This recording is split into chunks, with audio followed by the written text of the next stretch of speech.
All right, welcome to the event. I'm finishing up the last setup pieces and double checking everything. So one of the interesting things about going live outside with the Wi-Fi and hotspot and all is that it's very easy to lose signals, contact, etc., audio. So I'll be with you in a moment.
Recording. It's recording.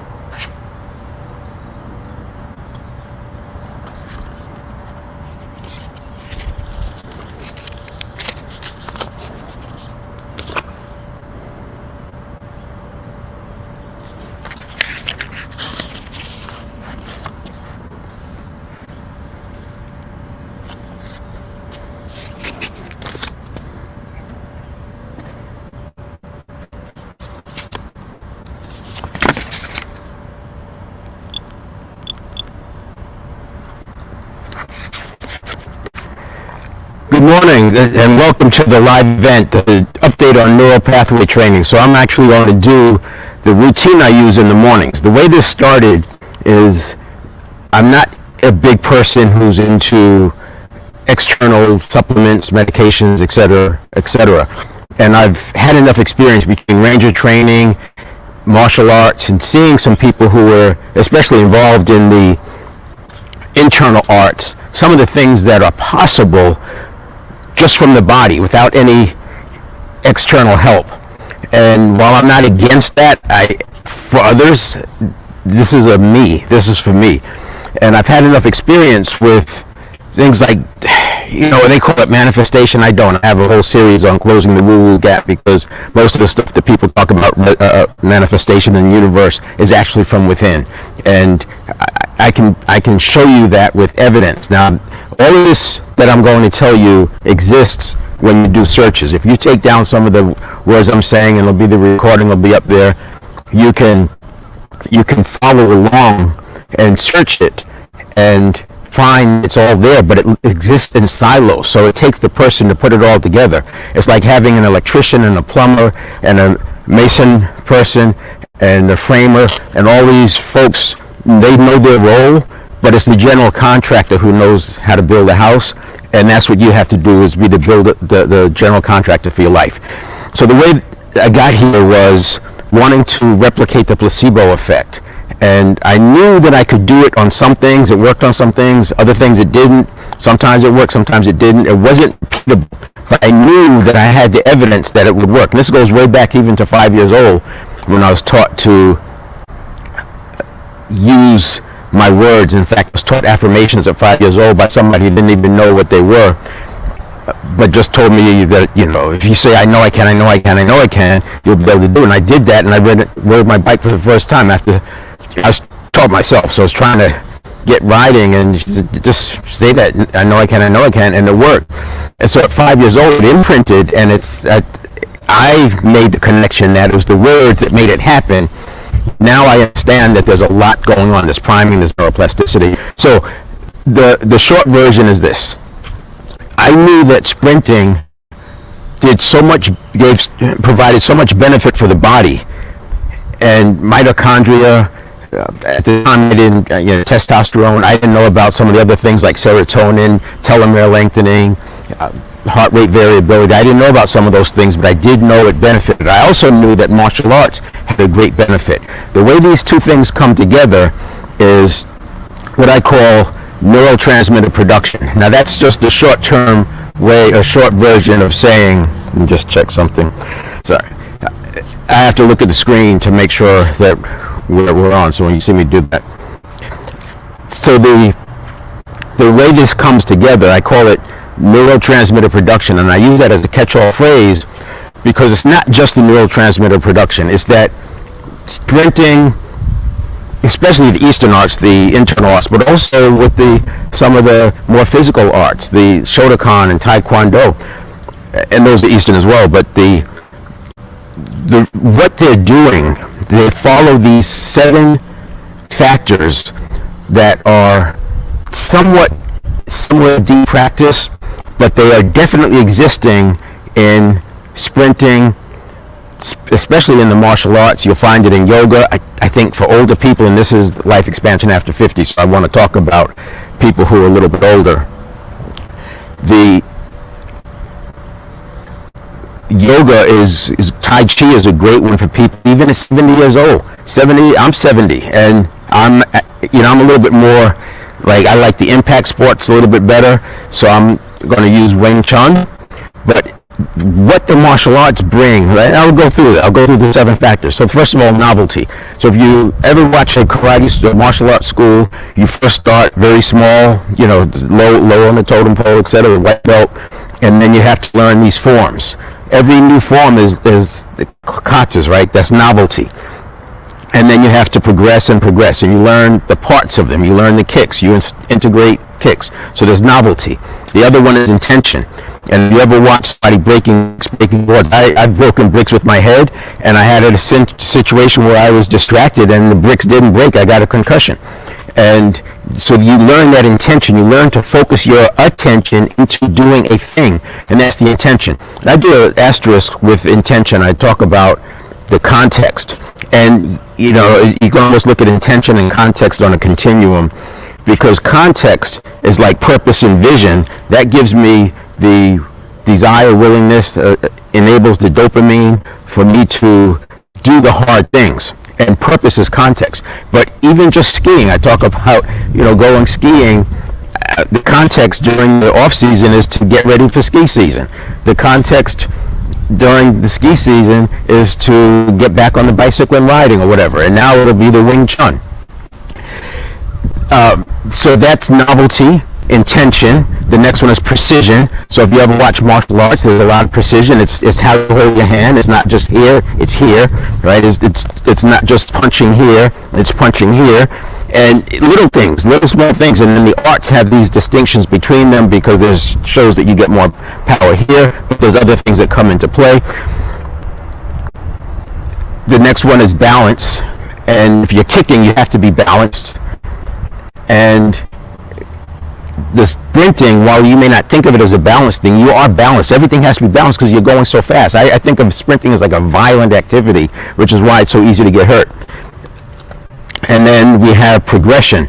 So again, back to the martial arts, we're progressing. Whether it's the kata forms or some other form, or using new weapons or different kinds of kicks, or sparring more skilled opponents. And then we have the explosiveness, definitely in sprinting, right? Because that's what you're exploding out of the blocks, coming out, and then you're maintaining that, trying to get to that top speed, and then not letting the top speed drop down. So we have that explosiveness where you're just moving the muscles as fast as they can. And then the last one is struggle on the edge of ability. And they talk about this a lot in yoga. It's don't go too far, push a little, right? Go just gentle. So you put it all together, in wanting to sprint, I was sprinting once a week, and wanting to sprint more, one of the challenges with sprinting is you have to recover. You have to go through a recovery phase, and that can take as much as a week.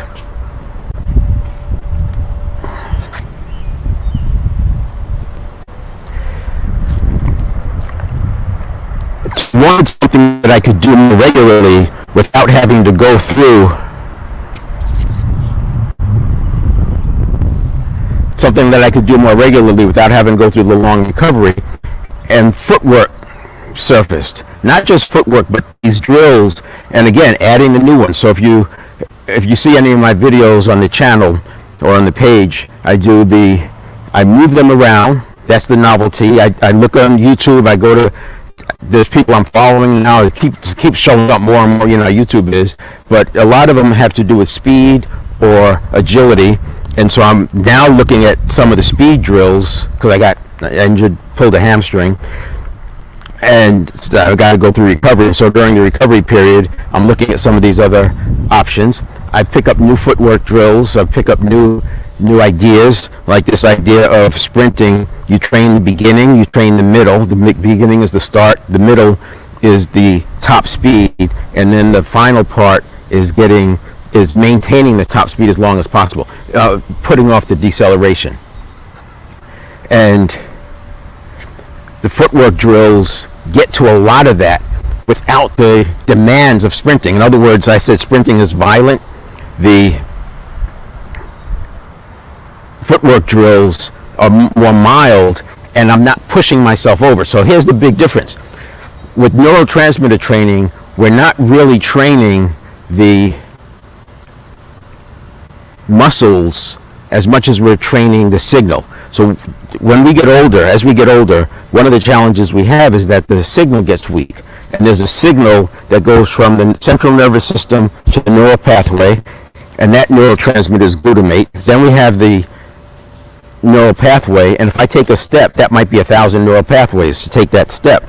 We have 100 billion neurons, and they're linked together, and then there's a synapse in the middle. And then we have the acetylcholine, which is a transmitter that's between the neural pathway and the muscle junction. So you need neurotransmitter in all of those.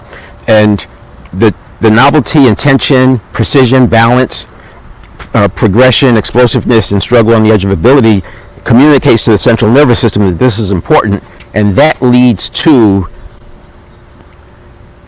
more neurotransmitter being produced. But it's not just neurotransmitter. It improves the brain-derived neurotropic factor, so essentially think of that as building new neurons, improving neural pathway function. It's AMPK, that's the metabolism, think about that as an energy modulator. Telomeres, the DNA telomeres, there's a correlation between how the telomeres shorten and aging. And they've done experiments and research where they've actually gotten the telomeres to lengthen.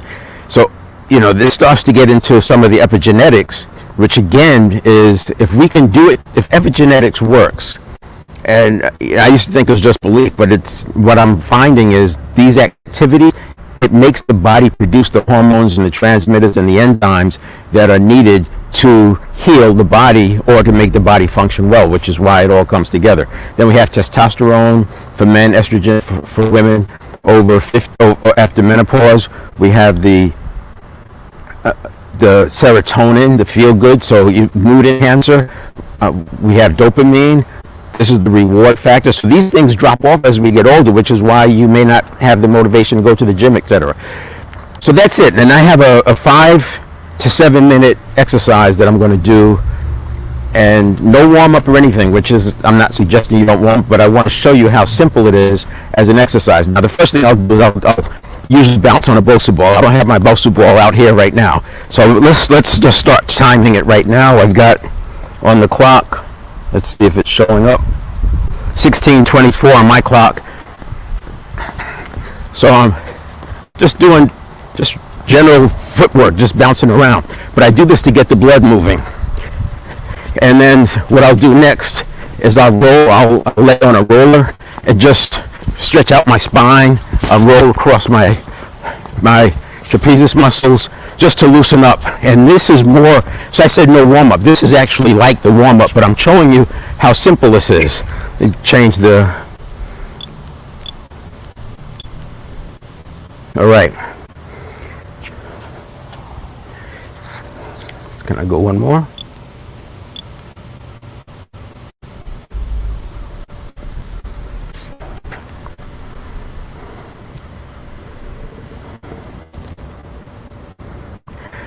And so after I do the warm-up, then I come over here. I take this ball, just a basic ball. You can use a roller. There's different things you can use. You can even use nothing and just do a static wall squat. So if you're doing a static wall squat, it'll just look like this. And you can hold some weights. You can put plates on your legs, whatever. But what I do, because snowboarding you have to get up from a squat position, I like to go all the way down and come up. Now, what this does, it helps a lot of things, obviously, but a little balance, but also in terms of getting up. So I'll do 10 of these, but because it's so easy, I also add additional resistance with resistance bands.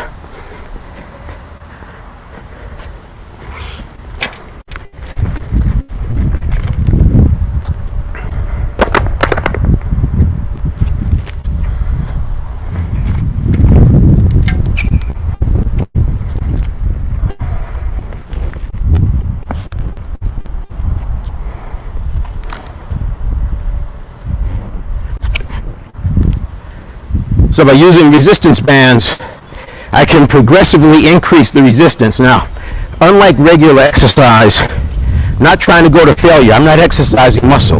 I'm exercising the neural pathway signal. So squat, up. And I'm not trying to demonstrate form out here. What I'm doing is adding a progressive resistance, and by going so low on the squat, it's improving my ability to get up. The way this started, another way that this started was I wanted to, I don't want to be frail when I'm in my 90s. Let me show this is still working. Yeah. I don't want to be frail when I'm in my 90s and living to 100 years old. So I do see I'm already now starting to get out of breath. I don't know how far we are into the time, but that's a normal wheel roll. The progression is I go down on one knee, come back on the other. Down on one knee, come back on the other. Then you could come up on one, I should say come up on two. Then you could come up on one knee. And eventually, I can roll all the way out to my feet. The next one is push-ups. Now, if you can't do push-ups at all, or hope that I don't think that you may not have seen the wheel. Well, I'll keep moving here. If you can't do push-ups at all, you can do push-ups here. You can do push-ups here.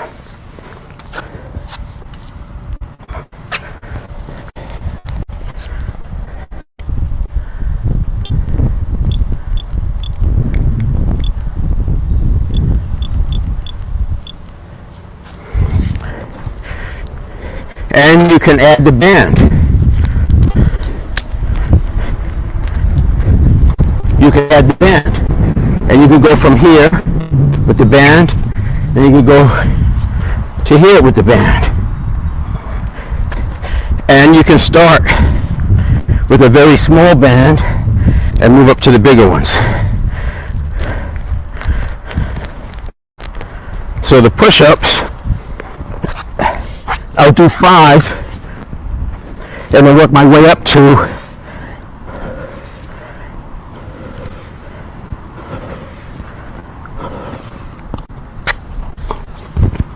work my way up to 10, and then I'll add another band.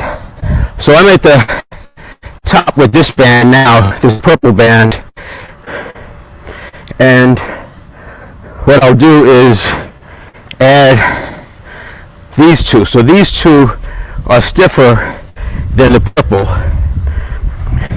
and then I'll go to the purple with the small. So I'm at 10 with the purple now. I'll go back to 5 with the red and the black,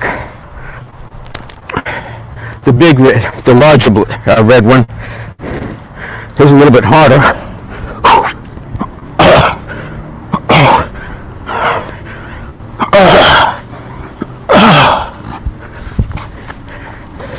So a little bit of struggle there. So what we're doing, we're not building muscle. I'm signaling the nervous system that harder things are coming. And that's why the progression is so important, to signal the nervous system. Now, when I did this was about 4 or 5 weeks ago, I was using the small red band for the push-ups, and I think I was using the purple band for these. Now what I'm doing is kind of a weird form-wise. It's not going to look very good from form standpoint. What I'm doing is I'm doing a modified bent over row, and then I stand. So I'm bent over because I'm trying to keep that rowing position. So I did the purple one 5 times.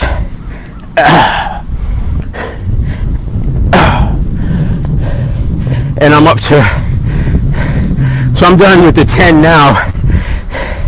What I'll probably start doing is wearing the weighted vest.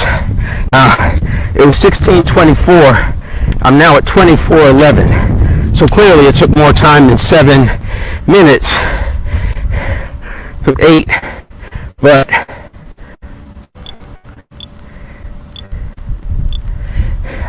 I was also stopping to talk. So you can see how you can get through that. And even with the breaks in talking, I'm still out of breath.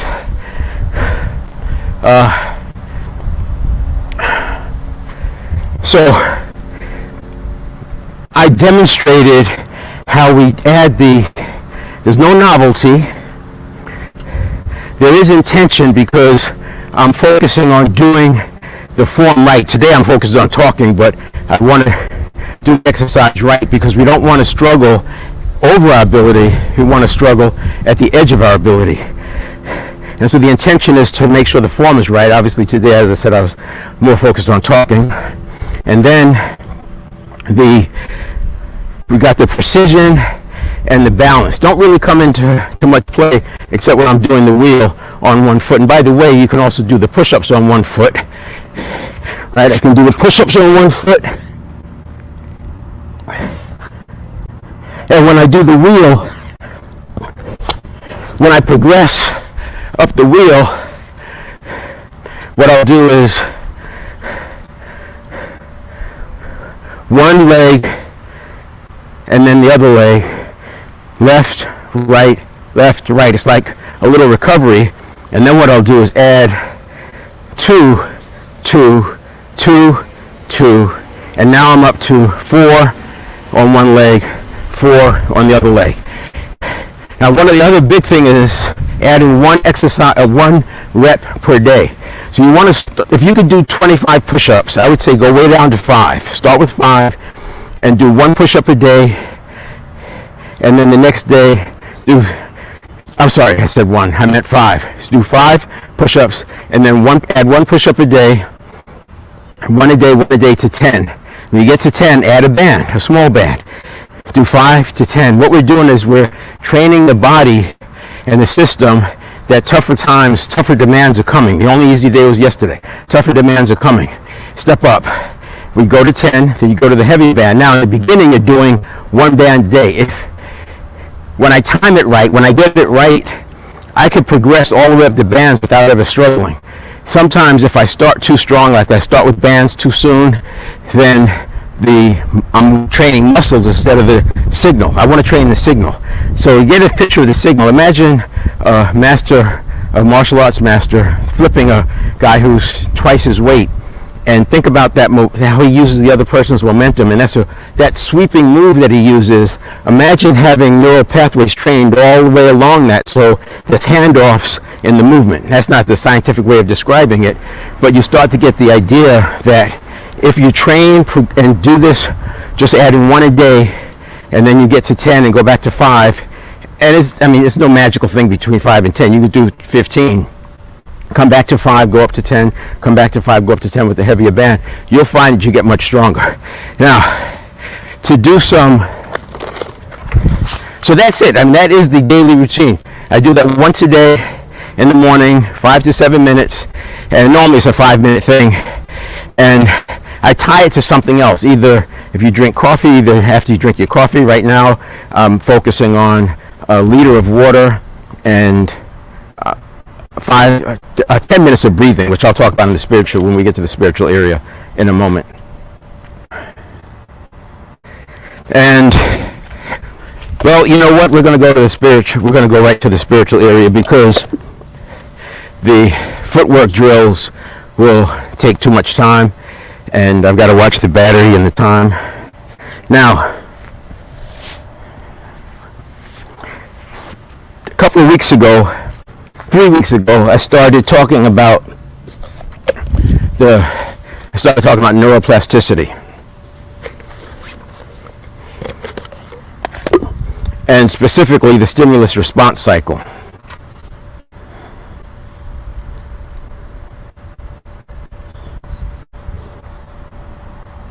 And what I said was, in the stimulus response cycle, we have a pre-stimulus phase,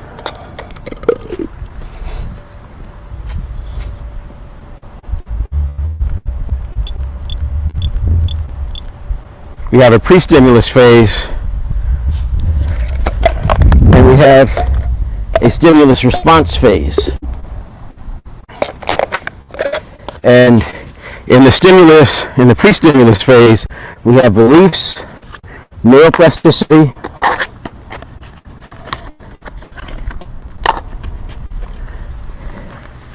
priming, and mindset. And this all sets up the pre-stimulus phase, which and in the middle we have physiology. So beliefs, neuroplasticity, think, habit, change, priming, mindset, and then this sets up the pre-stimulus phase, and physiology is in the middle. And in this pre-stimulus phase, we're living in a state of being. There's a mental state of being and a physical state of being.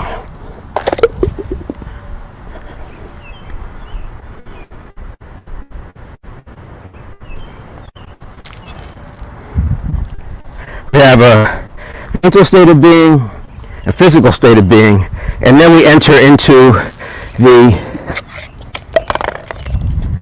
stimulus response side of it. In the stimulus response side, there's several things that are going on. There's the reaction, the response, the decision, the action, and you might have some emotion to modulate. So that's what we talked about before. You can go back and look at those Saturday events.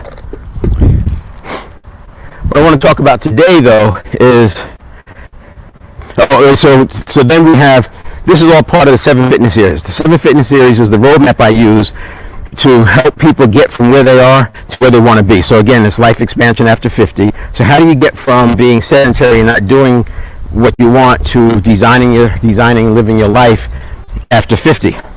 And I'm really talking to 60, 70 year olds, but it's a lot easier at 70 if you started at 50.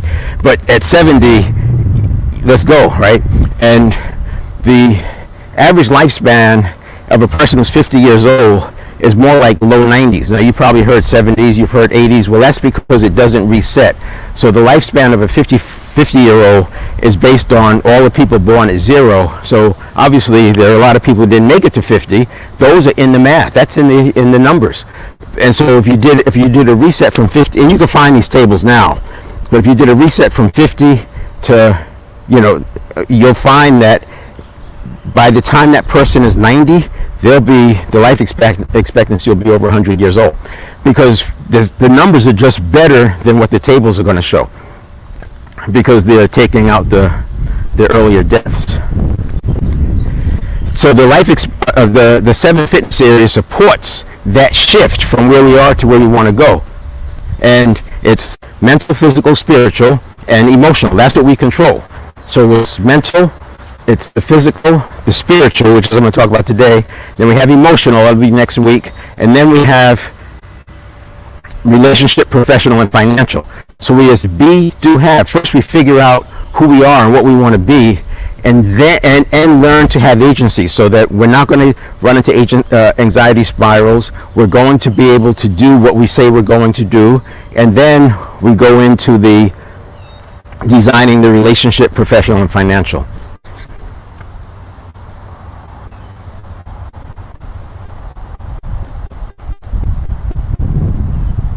I'm going to add this.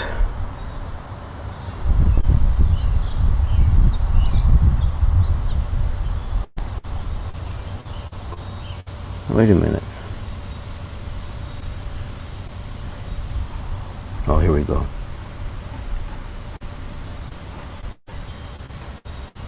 I'm going to put this put the link in the comments.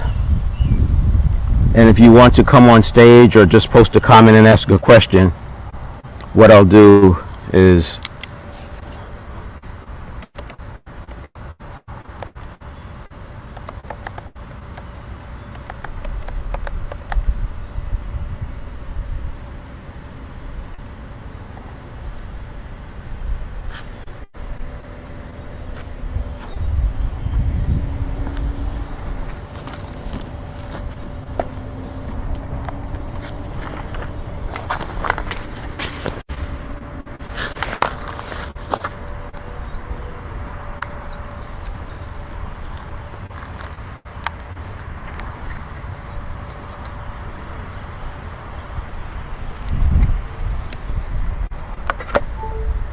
all right, we're going to add a battery. So mental, physical, spiritual, emotional, and that's what we control. And then relationship, professional, financial. So the objective is to have agency. I talked earlier about closing the woo-woo gap. So we're not looking externally for things to happen for us. We're recognizing that we're in control of it.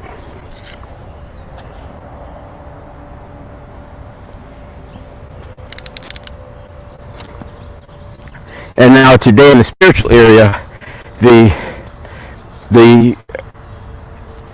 it's not the spiritual area as in religion or even the spiritual realm. So what I say is there's a spiritual realm. We don't know everything there is to know about that, obviously. And then there's a physical realm. And in between there's a gap. Now, how wide is the gap? If people talk about the universe and they manifested it and they hope the universe is going to do this for them and karma and all that stuff, now we're talking about a wide woo-woo gap, because you can't control that. You're hoping. So I want to collapse that down to a very, very narrow space. And in that narrow space, that's the spiritual area I'm talking about, our higher self. So we have the higher self, the conscious mind, and then the subconscious. This here is all happening at the subconscious. The pre-stimulus phase, which is here, is our state of being, and we have something like 30,000 stimulus response cycles a day. 30,000 a day. We're awake about 65,000 seconds a day, so that's one every other second we're having a stimulus response cycle. A lot of it has to do with your state of being. So if we want to have a better life, we want to start with having a good state of being, and that's the powerful present moment. And in order to have a good state of being, we need to be looking at our beliefs, our habits or in neuroplasticity, priming, and mindset. Now, we're always being primed. It's better to prime ourselves based on our life design than to just be primed willy-nilly by the marketers and the people who want to take something from you. And now AI doesn't even know that it's priming you; it just knows what works. It's using the same words and things that have worked. So, you're starting to get that from AI as well, which is why. Excuse me a second. Which is why AI can write marketing copy, because it just looks at what other copy was written and it repeats it. And all marketing copy is using this kind of priming setup. So I don't want to go back into detail there. You can look at those prior ones. But so the powerful present moment. How do we access the present moment? I mentioned over here in the stimulus response, we have the stimulus, we have reaction, we have response, we have the decision, and we have the action, and we may have some emotional modulation. That powerful present moment starts happening between the stimulus and the response. In between, there's the reaction. In order to have the present moment, we have to have a pause so that our reaction is not becoming our response. And there's different ways that you can do it. The way I see, the way that works, and that I started with in way back in as a teenager for martial arts, is using your breath. And you start looking up breathing. So one is that breathing gets rid of our toxins, but it also centers us, especially if you breathe down into the lower abdomen. If you look at its blood, we can live without blood for seconds, oxygen without oxygen for minutes, without water for days, without food for weeks, and then without movement or exercise for months and years. So we want to definitely start with cleansing the blood, and we talked about that last week in the physical, and we need the oxygen. So breathing is a way to enter that present moment. What I recommend doing as an exercise, just to test it for yourself, first you can start looking up and reading about it. There's a great book, Dan Brule, B-R-U-L-E with the accent mark, and I got this from him. I modified it slightly. He says do 5 breaths in, 5 counts in and 5 counts exhale, and do that for 5 minutes a day. And what this is doing is you're practicing focusing on your breathing. Now, don't just breathe into the lower abdomen, focus on the breath, and as the thoughts enter your mind, release them. As the thoughts enter your mind, release them. You're literally training your subconscious to be able to release those random thoughts that come up. What I did was I took the novelty, intention, precision, balance, progression, explosiveness, struggle on the edge of ability idea, and I said, well, why not do 10 counts in and 10 counts out? So I added 1 count a day. And sure enough, I got to 10 counts, no stress, no pressure at all. And now I'm working up to do 20 counts in, 20 counts out. That's 40 seconds. That means when I get, that's better than less than 2 breath cycles per minute. And what this is doing is it's training myself to enter into that present moment, but I'm also training myself to release those random thoughts that keep popping in. And then when things happen during the day, you're already used to breathing. You can just take a deep breath and it centers yourself. The other thing you're doing is you're anchoring that centering with the breathing. So when you take in that deep breath, you're centering yourself back. You sit in a place, the same place. I sit in the same place every day. It's calm. And it's very, very early before I get up. I mean, before I get moving. It's almost right away. I drink my liter of water in between breathing. So I'll do 4 to 5 minutes of the breathing. I'll drink water along the way. And usually I'm breathing for 10 minutes and then the liter of water is gone. And I've done, 10 minutes of deep breathing. And now, because I add 1 a day, I'm telling the nervous system to get ready. So the nervous system think about those 100 billion neurons. What are they doing? They're just doing random stuff, reacting to the environment. Well, by putting intention in there, I'm now getting those neurons doing my work. And that's where I'm at 12. And I had been at 10 for a while. I just said, you know, why not go to 20? So I added one and then I added another, and 12 is just as effortless. The other thing you can do, and this, the other thing you can do is box breathing. So box breathing is 4 counts in, hold for 4 counts, 4 counts exhale, and hold that for 4 counts. And so that's about 4 breath cycles per minute. I do this while walking. So I'll take my steps, and as I walk, each step is a count. So I'm counting, literally counting while I'm walking. 4 counts in, then I hold for 4 steps, and then exhale for 4 steps, and repeat. Or hold the exhale for 4 steps, and then repeat. What will happen is, again, you start anchoring. So if you work from home, you know you have to sometimes reset. You take a walk. By doing the box breathing while I'm walking, again, I'm anchoring that peaceful present moment to walking. Whether I'm breathing or not, it's still anchored to the walking, and I can just take a walk. If I'm having some difficulty figuring something, I'll just go for a walk. There's another thing that happens when you go out through a doorway is the subconscious, the brain is wired to look around or to at least notice the surroundings, because it's hunter-gatherer instinct, right? It's you get into a new environment, you have to know your surroundings. So the spiritual area is about the present moment, and you can't have a great life without taking care of your present moments, because if you don't take care of the present moment, the stimulus, if you're in a bad state of being or in an ineffective state of being coming in here and you get a stimulus, it's so easy to have a survival reaction. If that survival reaction becomes your response, you're now creating more problems.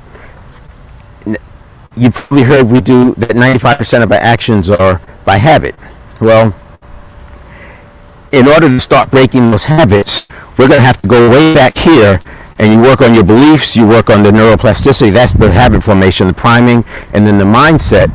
We get into a different state of being, and now we're going to have different responses coming out of any given stimulus.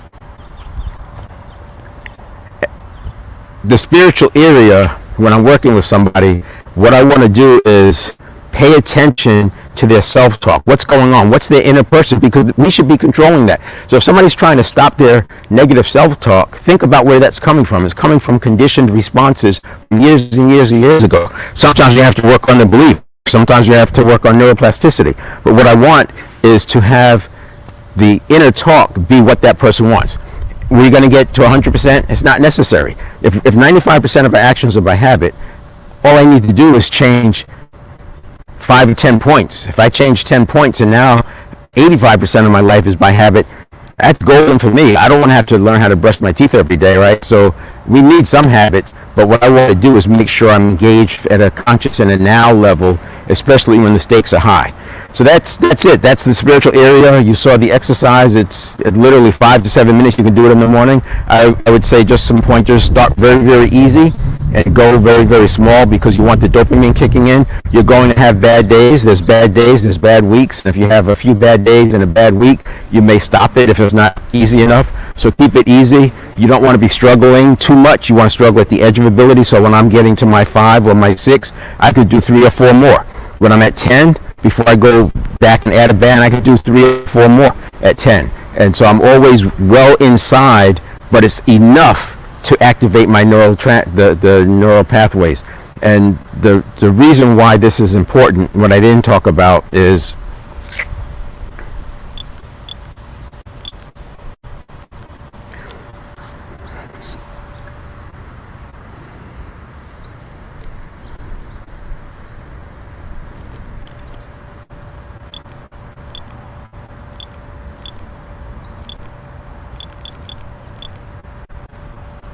what I didn't talk about is that you're building a habit to do this on a regular basis, and you want to go easy so that you don't get derailed.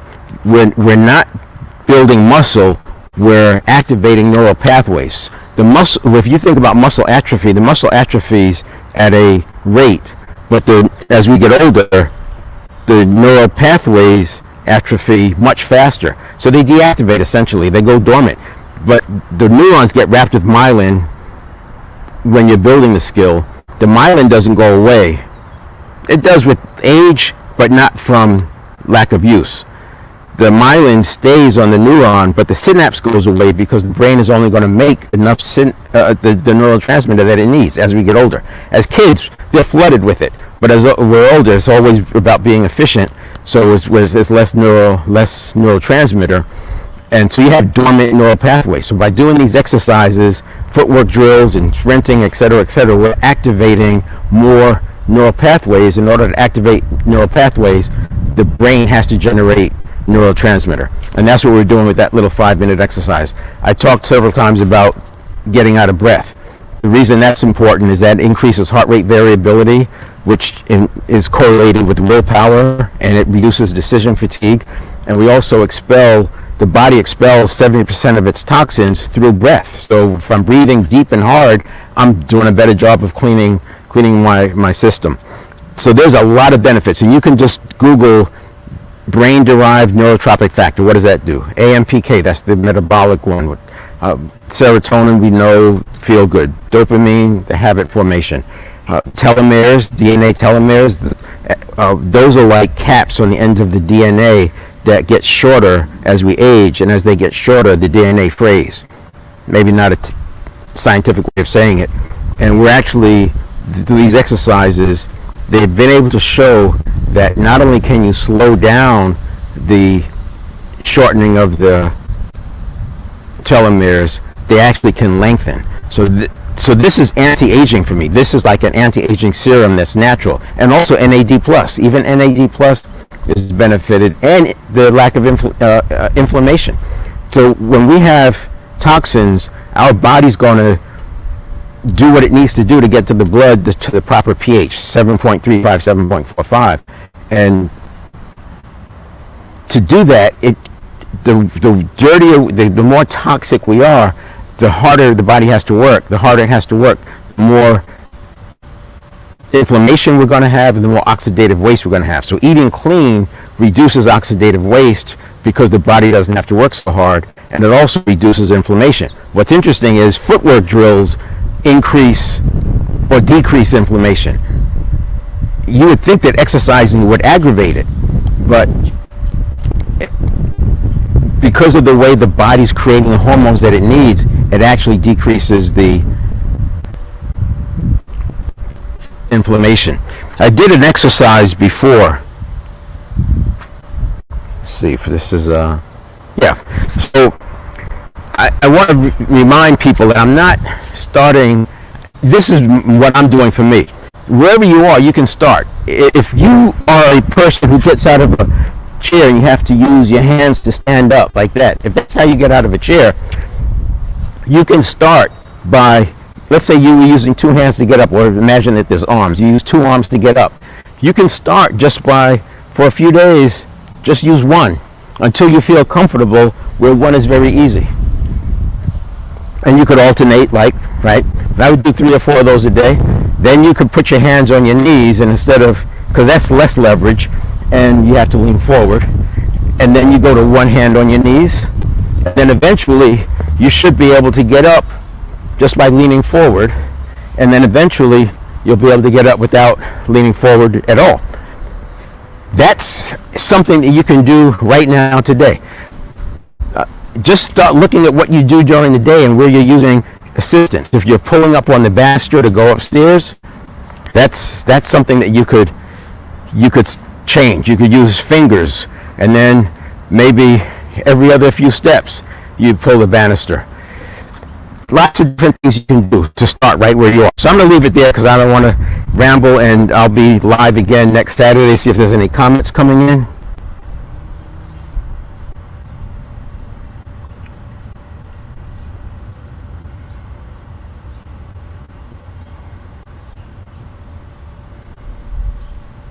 And they might be on the Facebook page. So, all right, there you go. I'll look for comments, and next week when I go live, I'll answer any that I find.